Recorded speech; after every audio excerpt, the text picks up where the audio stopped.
There is a pint-sized preacher in Jackson, Mississippi, who has everybody fired up. At just 5 years old, Samuel Green realized he had a special gift. Well, now 3 years later, he's already a veteran at the pulpit, inspiring everybody who wants to listen wherever he goes.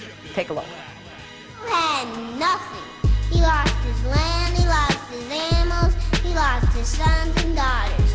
But do you know what Job did? Job fell to his knees and began worshiping God, saying, "The Lord has gave and the Lord has taken away. Blessed be the name of the Lord." Hey, yes, preaching there, Samuel. Samuel's here with his mother, Joanne Green, and his mentor, Beverly Coleman. Welcome to everybody. Hello. Hi. You are just a bright light, aren't you, sitting over there? And you can Yes, preach even without those teeth. It's unbelievable. Now, when you're up there preaching, are you just memorizing things? Tell us what you're doing when you're up there at the pulpit. Well, it's something that I do, like everyday stuff, and I really don't forget, and I really don't get nervous because I know God has my back. God He's has got your back. Oh. And do you have? Are all your sermons about Bible stories? Well, yes. What do you have a favorite one, like David and Goliath, or? Well, I have a favorite one, and it's named Job. Job. That one was true. Because Job had double for his trouble. He had double for his trouble. Yeah. Joanne, you must have been, were you surprised when you saw what was coming out of this little one's mouth? I was very surprised. I was very surprised.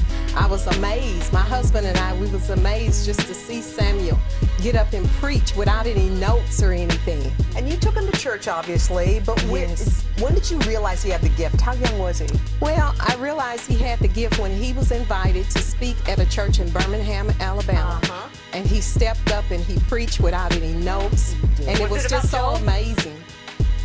He likes it. You're the only one I know that likes Job that much. Job's a tough book to get through. Good for you. And Beverly, how did you get involved? Well, actually, through preschool, he was brought to me at age 13 months, which was a little early. I actually started teaching academically at age 2, and I met him at 13 months. By 18 months, I knew he was gifted academically. How did you know that? Well, because most teachers know that you do this repetitious work, and we were doing the repetitious work, and just out of spite, I said, "Samuel, you do it. It's your turn now." And he did all of it just like the 3- and 4-year-olds. He knew everything we had been doing just by observing. I hadn't started Samuel, teaching. what do your friends think about what you do? They really don't mind. They're like, "Oh, Samuel is a preacher. Let's play soccer ball."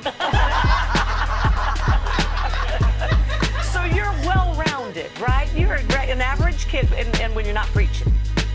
Do you want to grow up and be a preacher? Yes, I want to grow up and be a preacher and a doctor that takes And a what? care of. I want to grow up to be a preacher and a doctor that takes care of children. Oh. So like a pediatrician? A pediatrician preacher. I like it. Samuel, I am totally we love you. captivated by you, Sam.